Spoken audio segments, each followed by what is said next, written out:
guys. Sorry about that.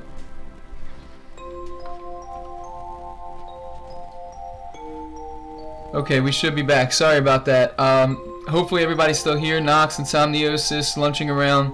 You guys are all still here. Sorry about that. My internet just completely stopped working.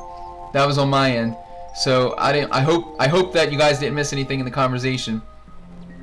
But I started talking to Kate Sith and I didn't continue it because I saw that my internet went down. So sorry about that, you guys. Lunching Around, if you're still here, yes, I am American. I am. 5'9" is the average for American guys. Yeah, so I'm 5'8". I am American. Hopefully everything is good now. I apologize about that. This is going to cause me to have to download both of my highlights from Twitch now and combine them in my video editor to upload them back to YouTube, but that's alright.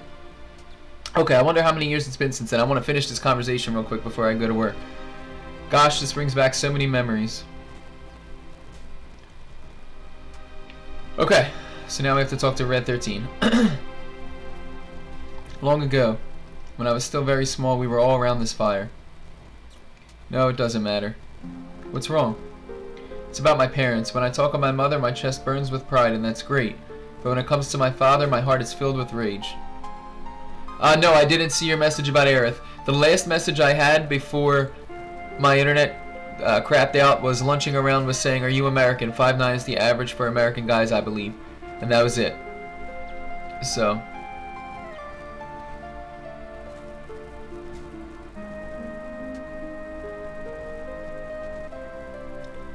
Nox is the tall one here. Yeah, right? You really can't forgive your father? Of course not. He left mother for dead. When the GI attacked, he ran off alone. He abandoned mother and the people of the canyon. That's what you think, my friend.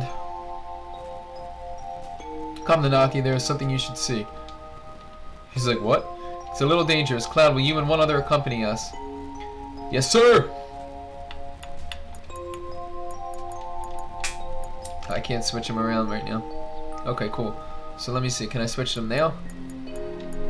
Yes, there we go. I just like to have Red 13 at the bottom. So I think...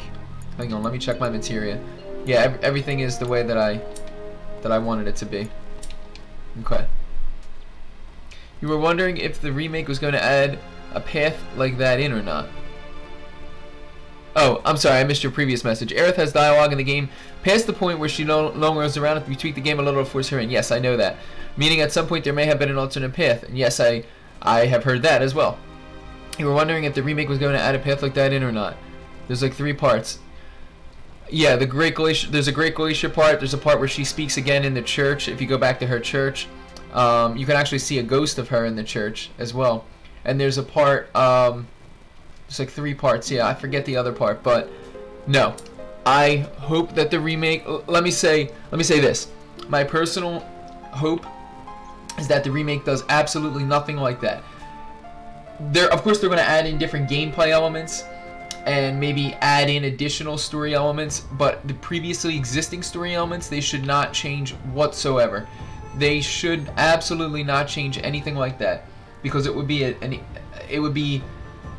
injustice to the original Final Fantasy VII, and I think that with the original team on the development, with Katase and Nomura, they're not going to do that.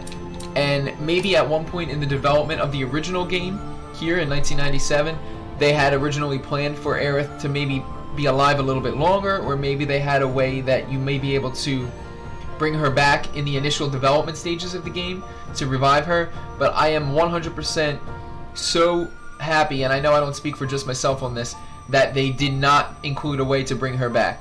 You know, if you go into the debug room where you use a Game Shark or anything like that, or different cheats, like if you use a trainer on the PC version, yes, of course you could bring her back, and then she has dialogue, but that was scrapped dialogue that I'm super glad they didn't go with, because Aerith's death, and I talked about this before as well, I don't really have time to go into it right now because I have to leave in just a minute for work, but Aerith's death is so crucial to the plot and ending and resolution of this game that if there was any way to bring her back at all, it would completely change the dynamic of this game, and it would be a completely different story.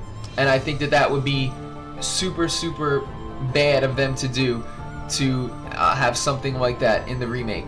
The story, especially Aerith's death, but the story in general must stay the course. It has to be the original Final Fantasy VII story. Otherwise, myself included, but so many fans would be upset about the fact that they were changing that crucial point in the game. It has to happen. Insomniosis can tell you, we just talked about this the other day, I think it was last week. You cannot change that. You cannot. Listen, Nomura came out and said that they were taking out some materia that no longer works with the battle system that they put in place for the remake, but adding in additional materia to make up for it. Like things like enemy away and sneak attack and, you know, what else could be, like sense. Things like that, they may not make sense in the remake's battle system. You know, because there's no random battles in the remake. So enemy away or enemy lure, those things may, you know, they're not going to be functional. So materia like that may be taken away, but they're going to be adding in new materia as well. So things like that I'm fine with. The story has to remain the same. It has to. It absolutely has to. There's so many inconsistencies with the whole Aerith death scene that kind of alludes that she was supposed to die a little later. Yeah, that's the thing. I think that they had the idea of having her die a little bit later, but you can't do that. There's no way that that can be implemented into the remake to not have her die in the ancient city. She has to die in the ancient city. She has to. At that point, it's so crucial for her to die, and then that, it fuels Cloud and the others to go after Sephiroth, which leads to the whole second and third chapters of the game. You know, with the Northern Crater and everything, and Cloud's battle with himself and recovering his memories, and all kinds of... It's just like, so much goes on after she dies that she has to die at that point. Who's going to hack the FF7 remake files to test if Aerith forced back in and brought up the same dialogue lines again? I'm sure somebody will, especially if it comes out on PC. I know originally it's supposed to come out just on PS4, but I'm sure that they'll do a PC port of it. And if it comes out on PC, people will get into those files. Yeah, I don't think she ever was meant to be brought back. I don't either, man. She's the martyr of FF7. She died. She had to. She had to die at the time that she died. But anyway, guys, thank you so much for being here. Our conversation, unfortunately, has to be cut short because I have to end the stream right now, head out to work. And in the beginning of our next stream, we're going to head right into the Cave of the GI, and that's a pretty awesome point in the game, one of my favorites, so I can't wait. Guys, thank you so much. Have a great rest of your day. Peace out. And I will see you all next time.